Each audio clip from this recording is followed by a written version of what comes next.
অনুষ্ঠান বাড়িতে যেরকম রুই মাছের কালিয়া, কাতলা মাছের কালিয়া রান্না করে, মনে মনে ভাবছেন সেই রেসিপিটাই করবেন। কিন্তু বিস্তর উপকরণ লাগবে এই চিন্তা করে রান্নাই করা হচ্ছে না, তাই না?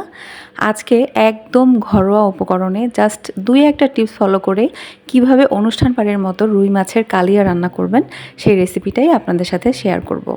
দেখুন কত সুন্দর মারাত্মক একটা কালার এসেছে, তাই না? খুব বেশি কথা না বাড়িয়ে চলুন রান্না শুরু করি। আরেকটা কথা, আপনারা কিন্তু এটা কাতল মাছ দিয়েও করতে পারবেন বা কার্প জাতীয় যে কোনো মাছ দিয়েই এই কালিয়াটা রান্না করতে পারবেন সেম রেসিপিতে। প্রথমে আমি এখানে রুই মাছ নিয়েছি প্রায় ৮-৯ পিসের মতো। রুই মাছগুলোকে ভালো করে ধুয়ে নিতে হবে। প্রথম ২-৩ বার ধুয়ে তারপর লবণ দিয়ে, গরম পানি দিয়ে, লেবুর রস দিয়ে মোট কথা ৭-৮ বার এটাকে খুব ভালো করে ধুয়ে একদম সাদা বানিয়ে ফেলতে হবে। মাছ কিন্তু ধোয়ার উপরেও এটা স্বাদ অনেকটাই নির্ভর করে। এখন আমরা দিয়ে দেব মাছে লেবুর রস। এই যে ১ ফালি লেবুর রস আমি এখানে ফ্রেশ যে লেবুর রসটা এভাবে ব্যবহার করার চেষ্টা করবেন। পরিমাপ যদি বলি প্রায় ১.৫ চা চামচের মতো এখানে লেবুর রস হবে। লেবুর রসটা আপনারা ভালো করে একটু ফ্রেশ লেবুর রসটাই ব্যবহার করার চেষ্টা করবেন, তাহলে ঘ্রাণটা খুব সুন্দর আসে আর টেস্টটাও ভালো হয়। এখন এর মধ্যে আমরা দিয়ে দেব লবণ। ১ চা চামচ দিয়ে দিলাম লবণ। তার সাথে অ্যাড করে দেব ১ চা চামচের থেকে একটু কম মরিচের গুঁড়া। আর এর পাশাপাশি দিয়ে দেব হচ্ছে হলুদ গুঁড়া। হলুদ গুঁড়া দিব ১/২ চা চামচ। এখন এই সব কিছুকে আমরা ভালো করে একটু মেখে নেব। হাত দিয়ে খুব ভালো করে একটু ঘষে ঘষে লেবুর রস, লবণ, হলুদ, মরিচের গুঁড়াগুলো একটু ভালো করে যেন প্রতিটা মাছের পিসের সাথে একটু খুব ভালো করে মিক্স হয়, আপনারা সেটা নিশ্চিত করবেন। একটু এইজন্য হাত দিয়ে ভালো করে এটাকে মিক্স করে দেবেন।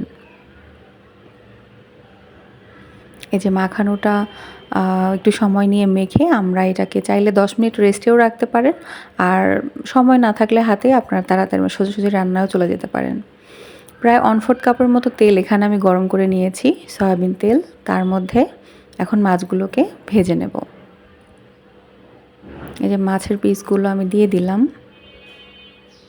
মাছ ভাজাটা আসলে খুব বেশি এখানে আমরা কড়া করব না। জাস্ট গায়ে একটু কালার চলে আসবে যখন, তখনই আমরা মানে সেই পর্যায়েই মাছটাকে ভেজে নেব। এখানে মাছটা মিডিয়াম হিটে ভাজতে ১.৫ থেকে ২ মিনিটের মতো সময় লাগবে এক পাশ। এই যে দেখুন এক পাশ হয়ে গেছে প্রায়। এখন আমি মাছটাকে উল্টে দেব। খুব সাবধানে কাজ করতে হবে, কারণ মাছ যেহেতু অনেক নরম হয়, আমরা যদি তাড়াহুড়ো করতে যাই দেখা যাবে যে মাছটা ভেঙে যাচ্ছে। তাই একটু সাবধানে সময় নিয়ে মাছটাকে আমরা উল্টে পাল্টে ভেজে নেব। যে এক পাশ আমাদের প্রায় হয়ে গেছে। এভাবে আমরা প্রতিটা মাছের পিসগুলোকে উল্টে দিয়ে দ্বিতীয় পিঠও আমরা এভাবে ভালো করে ভেজে নিব। দেখুন আমি একটা মাছ আপনাদের একটু তুলে দেখিয়ে দিচ্ছি যে আমরা আসলে ঠিক কতটুকু ভাজবো। মানে খুব বেশি কড়া না, জাস্ট গায়ে একটা, যেহেতু আমরা মিডিয়াম হিটে ভাজছি, গায়ে এরকম একটা ওই যে সোনালি একটা আভা থাকে গোল্ডেন, ওরকম একটা আভা চলে আসলেই আমরা এই যে মাছগুলো তুলে নেব। এখন সেই তেলের মধ্যে যতটুকু তেল আছে তার মধ্যে আমরা আরও 1/4 কাপ তেল এখানে অ্যাড করব, মানে সব মিলিয়ে 1/2 কাপের মতো তেল আমরা এখানে ব্যবহার করছি। সেই তেলটা দিয়ে, এই তেলটা যদি আমরা একবারেই দিয়ে দিতাম তাহলে মাছটা ভাজতে সময় বেশি লাগতো। খুব মানে অনেক বেশি তেলে মাছ ভাজতে সময় বেশি লাগে। সেজন্য আমরা প্রথম 1/4 কাপে ভেজে নিয়েছি, পরে আরও 1/4 কাপ তেল এখানে অ্যাড করলাম। আর তার মধ্যে এখন দিয়ে দিলাম পেঁয়াজ কুচি। 2টো বড় সাইজের পেঁয়াজ আমি এখানে কুচি করে দিয়ে দিলাম। পেঁয়াজটাকে আমরা একটু নেড়েচেড়ে দেব, কারণ যে তেলে আমরা দিয়েছি এর মধ্যেই আমরা মাছ ভেজেছিলাম। তো সেই ভাজা মাছের যে মশলাগুলো ছিল সেটা যেন খুব বেশি পুড়ে না যায়, এজন্য পেঁয়াজটা দেওয়ার পর একটু নেড়েচেড়ে দেবেন। এখন এখানে দিয়ে দেব আমরা একটা তেজপাতা, একটা এলাচ একটু মুখ ফাটিয়ে দেব, আর হচ্ছে এই যে 1/2 ইঞ্চির মতো হচ্ছে, 1/2 ইঞ্চি থেকে একটু বড় একটা দারুচিনির টুকরা। এর চেয়ে বেশি দেওয়ার দরকার নেই, তাহলে স্মেলটা অনেক স্ট্রং হয়ে যাবে। মানে যে সুঘ্রাণটা আমরা চাচ্ছি সেটা আসবে না। দেখা যাবে যে স্মেলটা তখন শুধু গরম মশলারই ঘ্রাণ পাচ্ছি আমরা। এই আস্ত মশলা আর পেঁয়াজগুলোকে আমরা একটু ভেজে নিলাম। এখন আমরা অ্যাড করে দেব ২ টো শুকনো মরিচ। এই শুকনো মরিচ মানে আস্ত শুকনো মরিচ, এটা শুধু জাস্ট ফোড়নের জন্য একটা ভালো মানে ঘ্রাণ আসবে, খুব ভালো একটা ফ্লেভার অ্যাড হবে। এটা অবশ্যই ব্যবহার করার চেষ্টা করবেন, তাহলে না মানে এছাড়া কিন্তু কালিয়ার যে আসল ফ্লেভারটা ওটাই কিন্তু আসবে না।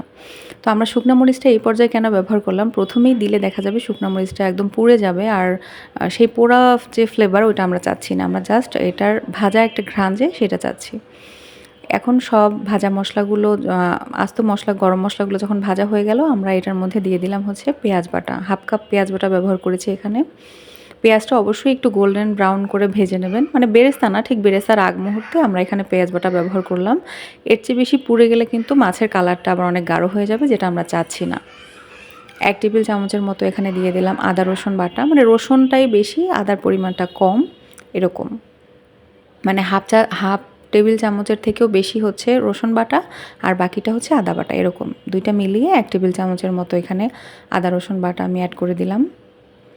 সব মশলা দেখুন আমি খুব ভালো করে সময় নিয়ে কিন্তু ভেজে নিচ্ছি। কাঁচা মশলাটা যদি একটু সময় নিয়ে না ভাজেন, তাহলে কিন্তু কালিয়া রান্নার আসল যে স্বাদটা আসবে না, একটা কাঁচা কাঁচা গন্ধ থেকে যাবে। তো এটাকে ভালো করে ভাজা ভাজা করে আমরা এখন এটার মধ্যে দিয়ে দিলাম পানি। পানিটা দিয়ে এখন আমরা বাকি মশলাগুলো যে শুকনো মশলা সেগুলো অ্যাড করব। প্রথমেই অ্যাড করে দিলাম এখানে ২ চা চামচ লাল মরিচের গুঁড়া। আপনারা যদি ঝালটা অনেক বেশি খেতে চান তাহলে এর চেয়ে বাড়িয়ে দিতে পারেন, কেন আমি বলবো এর চেয়ে বেশি দেওয়ার দরকার নেই, এটা একটা স্ট্যান্ডার্ড ঝাল হবে। তারপর দিয়ে দিলাম ১ চা চামচ জিরার গুঁড়া, হাফ চা চামচের থেকে একটু কম, সরি হাফ চা চামচের থেকে একটু বেশি, মানে ১ চা চামচের থেকে একটু কম ধনিয়া গুঁড়া, আর ১ চা চামচের মতো হচ্ছে এখানে দিলাম হলুদ গুঁড়া। আর লবণটা অবশ্যই স্বাদ মতো এখানে দিবেন, প্রথমে কমই দিবেন কারণ মাছ ভাজায়ও কিন্তু আমরা লবণ ব্যবহার করেছি। তো এই পর্যায়ে বেশি হয়ে গেলে তখন আর কমানোর কোনো উপায় থাকবে না।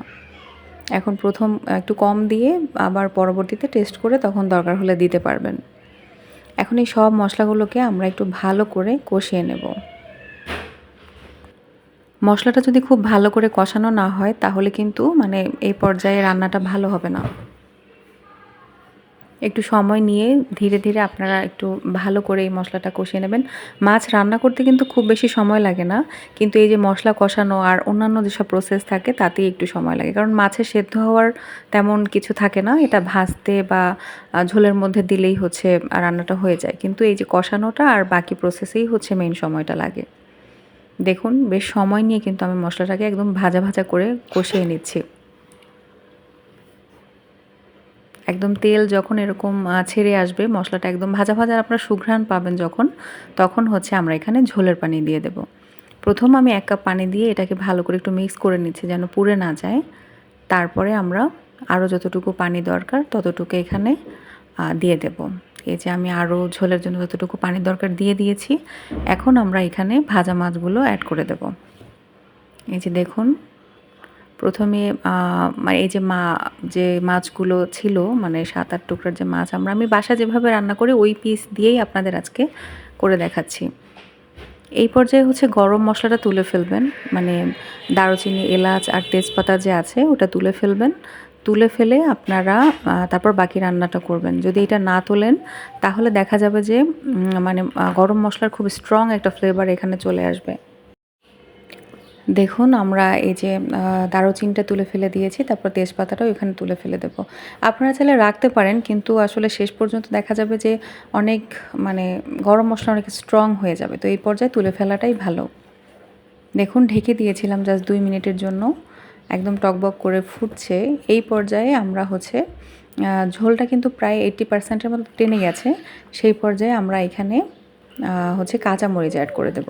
কাঁচামরিচ দরকার হলে মাছটা একটু উল্টেও দিতে পারেন। আমি যেহেতু এখানে একটা মাথা ব্যবহার করেছি, মাছের মাথা, তো সেজন্য সেটাকে ভালো মতো যেন সেদ্ধ হয় তাই একটু উল্টে দিলাম। এই যে এখন দিয়ে দেব কাঁচামরিচ। এটা জাস্ট একটা সুন্দর ঘ্রাণ আনবে, সেই জন্য আপনারা চাইলে ভাজা জিরা গুঁড়ো ব্যবহার করতে পারেন, ধনিয়া পাতা ব্যবহার করতে পারেন, কিন্তু আমি বলবো যে কোনো একটা ব্যবহার করবেন। সবগুলো যদি ব্যবহার করেন তাহলে দেখা যায় একটা জগা খিচুড়ি টাইপ ফ্লেভার হয়ে যায়। তো যে কোনো একটা, হয়তো কাঁচামরিচ নয়তো ভাজা জিরের গুঁড়ো অথবা ধনিয়া পাতা, যে কোনো একটা এখানে অ্যাড করে দেবেন। আমি কাঁচামরিচ দিয়ে জাস্ট ১ মিনিটের জন্য ঢেকে দিলাম। ঢেকে এখন এই যে আমি 1 মিনিট পরে দেখুন ঝোলটা এই পর্যায়ে আছে। চাইলে আরও একটু টানিয়ে ফেলতে পারেন, মানে একদম ঝোলটা শুকিয়েও ফেলতে পারেন। আর যদি একটু মাখা মাখা গ্রেভি ধরনের চান তাহলে এই পর্যায়ে আমি বলব এটাকে বন্ধ করে দেবেন। তাহলে দেখা যাবে যে নামানোর পরেও কিন্তু এখানে মানে এটা আরেকটু টেনে আসবে, আরেকটু শুকিয়ে আসবে। তেল কিন্তু উপরে ভেসে উঠেছে। এই যে আমরা নামিয়ে পরিবেশন করে দিলাম। আমি বলব এটা একটু মাখামাখাই রাখবেন, কারণ ঝোলটা অসম্ভব মজা হয় আর খেতে ভীষণ ভালো লাগে। ভাত, খিচুড়ি, পোলাও যেকোনো কিছুর সাথে আপনারা পরিবেশন করতে পারেন। একদম বিয়েবাড়ির মতো একদম পারফেক্ট একটা ঘরোয়া মশলার রুই মাছের কালিয়া রেসিপি। আজকের রেসিপি এ পর্যন্তই। আল্লাহ হাফেজ।